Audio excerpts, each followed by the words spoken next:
Okay, so we're going to pull the snap ring off of the output shaft and start removing the bottom, or disassembling the lower section of the transmission.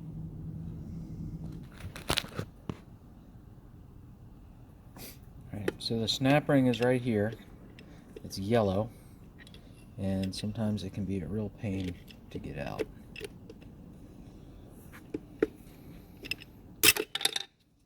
And it's their one-time use, so if you take it off, you have to replace it. Most of the kits will come with a new snap ring.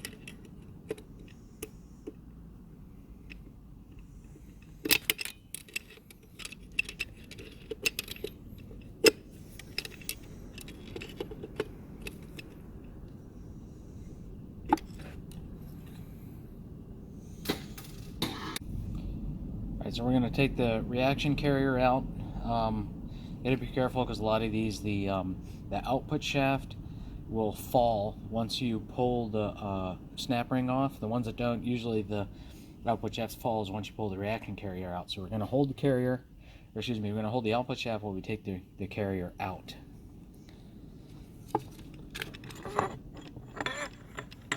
Okay, so the carrier's out, and the output shaft came right out.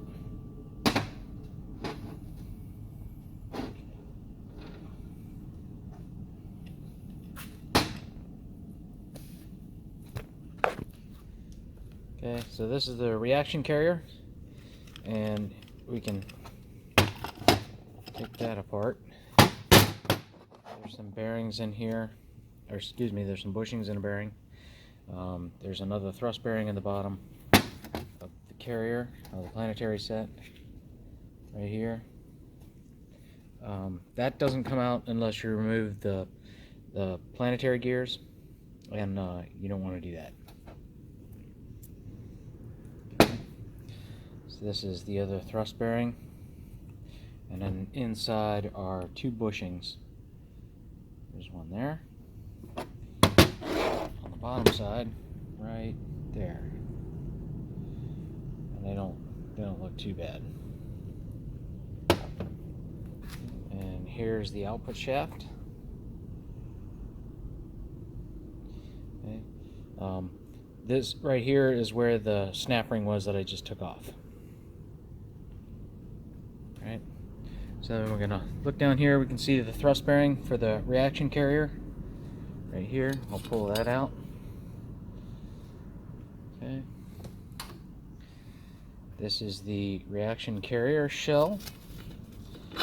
Pull that out. It brought the sun gear with it. So that's the sun gear reaction.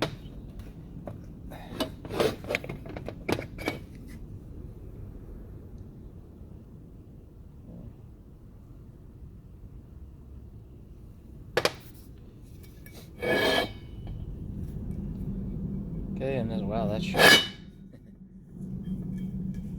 This is the component here that had a habit of failing on these transmissions. They had a really bad history of it. Let's see. It looks like, almost looks like it's cracked right there. Can't quite tell though. It's definitely very sharp. It grabbed a hold of my glove and tore it just now. So we've got there's some wear on the edge of the teeth here, this part of the shell.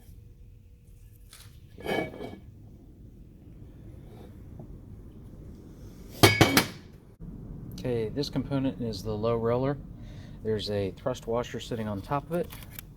I'll pull that off. A little plastic thrust washer. Set that on the bench. And then this is the low roller. It requires the use of a special tool. Looks like a pry bar. It's this. That special bend at the end will help us get that snap ring out down the bottom.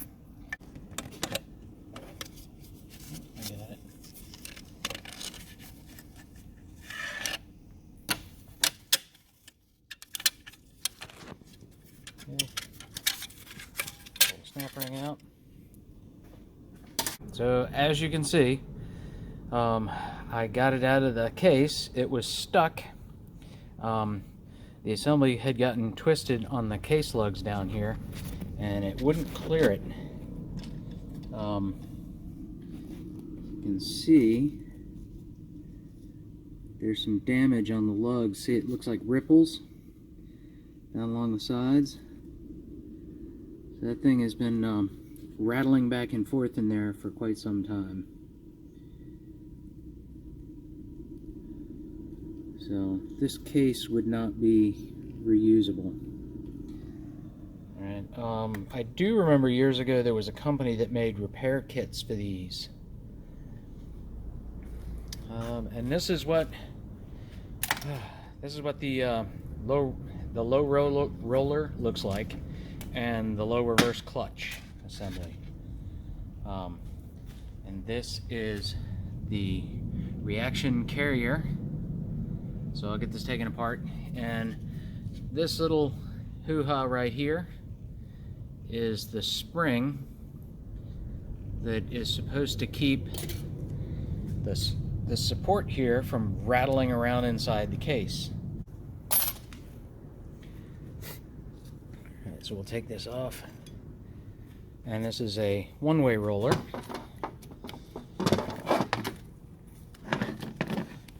Push this down so you can see the rollers in it right there.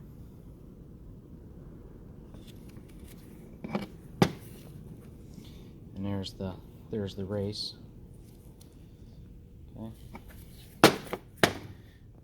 Then we have the clutches, the low roller clutches. Up.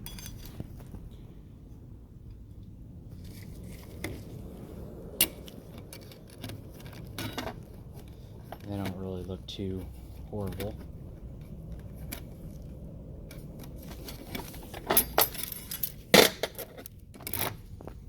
Okay.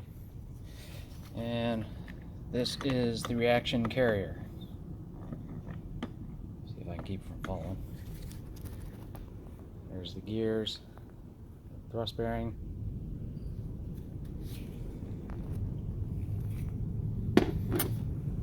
And the ring gear. These are the teeth where the park pawl engages when you put the vehicle into park.